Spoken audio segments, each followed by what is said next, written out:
السلام عليكم dhamaantiin asxaabta qaaliga kusoo dhawaada muuqaalkan kooban oo aynu kaga hadli doono saddex website oo aad ka shaqaysan karto haddii aad leedahay xirfadahan qaarkood haddii aad xirfadaha tiknoolajiyada leedahay sida online marketingka programmingka software developmentiga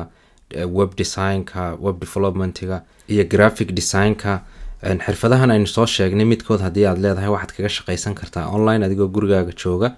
adigoo isticmaalaya saddexdan website ee soo socda ayaan hadda idin tusi doono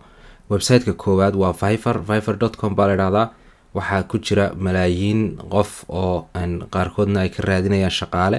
qaar badan oo kamidina ay ka shaqaysanayaan oo ay xirfadooda ku iibinayaan marka haddii aad tahay qof graphic designer ama web developer ama software developer wuxuu doonaa ahaado waxyaabo badan baad maaragtay halkan kala ka shaqaysan kartaa oo aad ka qaban kartaa fiverr.com kaliya lagama shaqaysta ee xataa waxaad ka raadsan kartaa dad kuu shaqeeya oo barnaamijyadan ama waxyaabahan programmadan aynu soo sheegnay haddii aad midkood u baahan tahay aad ka heli karto dad shaqadaas kuu qabta weliba si qiimo jaban kuugu qabanaya website-ka labaad waxaa la yidhaahdaa upwork waxa sida fiverr oo kale ayaad isagana lacag ka samayn kartaa haddii aad xirfadihii aynu soo sheegnay midkood leedahay development and IT design and creative sales and marketing waxyaabahaas oo dhan legal engineering and architecture finance and accounting haddii aad garanayso financiga aad aqoon u leedahay isaga laftiisa halkan waad ka samayn kartaa xisaabaadkaas oo kaliya waxaad u baahan tahay inaad account ka furato profile aad samaysato waxyaabahaad qabatay iyo waxaad hore usoo qabatay projectyadii hore aad usoo qabatay oo dhan aad kusoo bandhigto kadibna macaamiishu iyaga kula soo xiriiraya qiimihii iyo waxyaabahaasna adiga laga rabaa inaad u dejiso saas ayay markaa macaamiishu kugu soo xidhmayaan markastoo macaamiisha aad u shaqayso si wanaagsan wax ugu qabato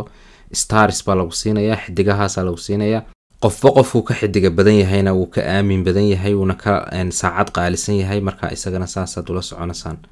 website-ka saddexaad ee u dambeeyaan maanta soo bandhigano waxaa la yidhahdaa people per hourna wuxuu u shaqeeyaa sidii labadii hore aanu soo sheegnay oo kale isagana dadka xirfadleyda ah ee xirfadaha digitalka ah leh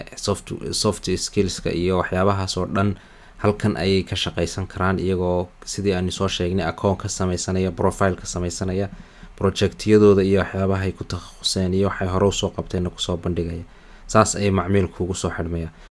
tusaale ahaan imika dadka halkan inooga muuqda waxaa ku qoran xitaa saacadii inta ay lacag qaadaan inta star ay leeyihiin waxyaabahay soo qabteen meelahay kala joogaan waxyaabahaasoo dhan baa halkan ku qoran marka saas ayuu profilekaagu u ekaanayaa qof kamid a haddii aad kusii dhufatana sidan ayuu noqonayaa markaasaad detailskiisa iyo waxyaabuhu qabtay waxaasoo dhan aad arkaysaa intaas waxaa ku eg muuqaalkii koobnaa aynu kaga hadlaynay saddex website oo aad ka shaqaysan karto haddii aad leedahay xirfadihii aynu hore usoo sheegnay intaynu ku kulmi doono muuqaalkan oo kale dhammaantiin waxaan ilaahay nabadgeliyo